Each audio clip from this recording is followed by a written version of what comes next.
Un saludo, amigos.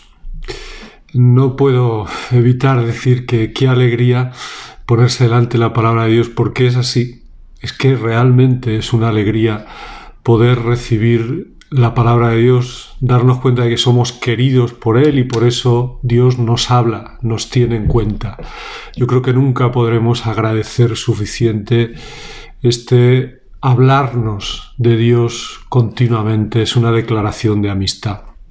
Pero vamos con este evangelio concreto de Lucas, de este segundo domingo de Adviento. Empieza con esta introducción situándonos históricamente en tiempos de Tiberio, Poncio Pilato, en tiempos de los sumos sacerdotes, es decir, nos quiere hacer ver que esta salvación, esta actuación de Dios que va a tener lugar, lo que anuncia ese evangelio y lo que estamos viviendo en este Adviento, la actuación de Dios va a ocurrir en un momento histórico, va a ocurrir en la historia, va a ocurrir en nuestra historia. En medio de nuestra vida, Dios va a actuar como actuó entonces. Y poniendo esos gobernantes, tanto romanos como de Israel, tanto políticos como religiosos, nos da a entender que es una salvación universal, que es para toda la historia, para toda la humanidad, para todos los tiempos. Hay unas expresiones muy bonitas en este evangelio, por ejemplo esta: vino la palabra de Dios sobre Juan. No es solamente que escucha la palabra, ¿no?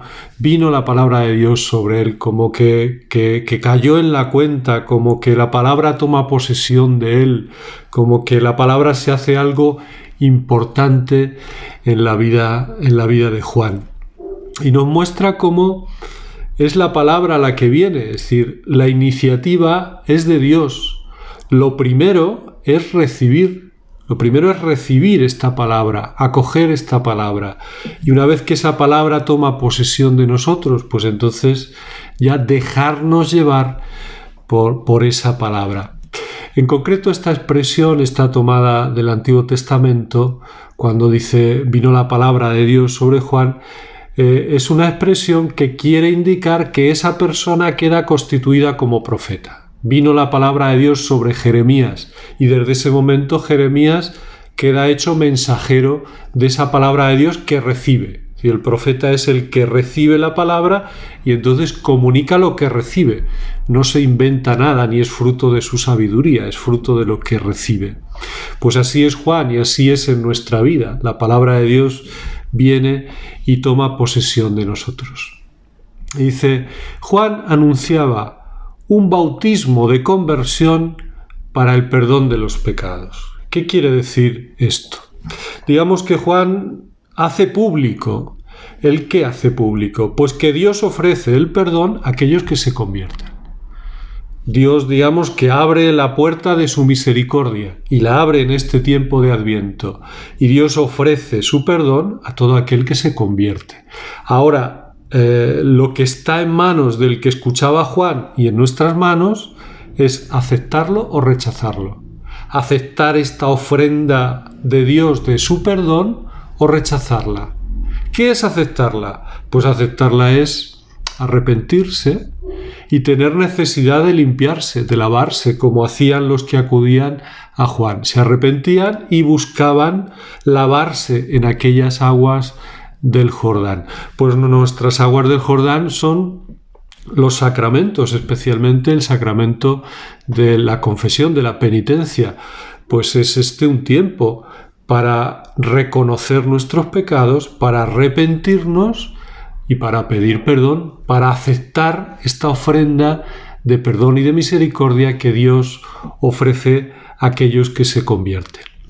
Después hay otra expresión también que nos suena mucho de este tiempo de Adviento. Preparad el camino del Señor. Esta expresión yo diría que es doble. Por un lado está en nosotros y se nos invita a nosotros a que preparemos el camino del Señor. Pues, por ejemplo, con este recibir el perdón de los pecados, recibir esta misericordia de Dios. Pero si os fijáis, también hay un preparad de Dios. Es Dios el que prepara el camino al Señor. Y se ve claramente en esa preciosa primera lectura de este domingo, esa lectura de Baruch, que yo os invito a que la leáis despacio y a que simplemente cambiéis. Donde pone Jerusalén o pone Israel, poned vuestro nombre y leedla así, como algo que Dios no dice a Jerusalén o Israel, sino que Dios te dice a ti. Tienes expresiones preciosas. Por ejemplo, Dios se acuerda de ti. Qué expresión tan simple, pero tan hermosa y tan verdadera. Dios se acuerda de ti. No te olvida, se acuerda de ti.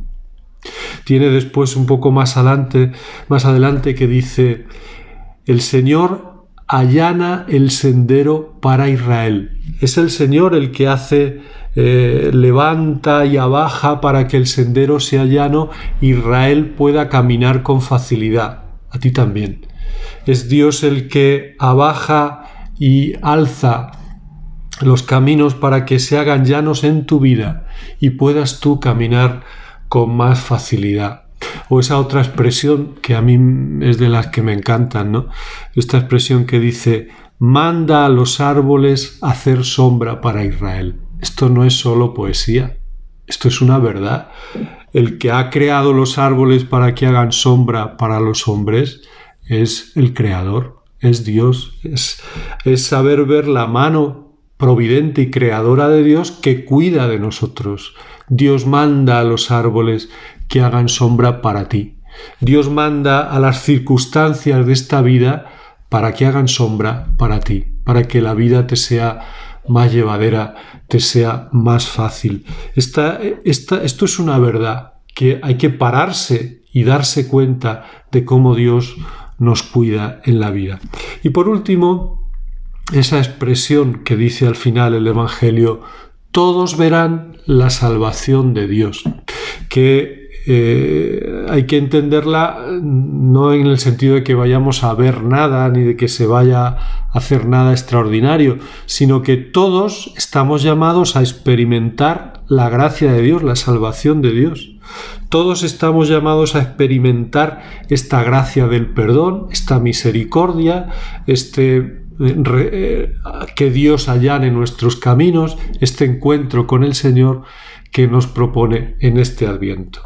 Pues ojalá sea así y que este domingo todos experimentemos la salvación de Dios, todos veamos la salvación de Dios en nuestra vida. Un abrazo y feliz domingo.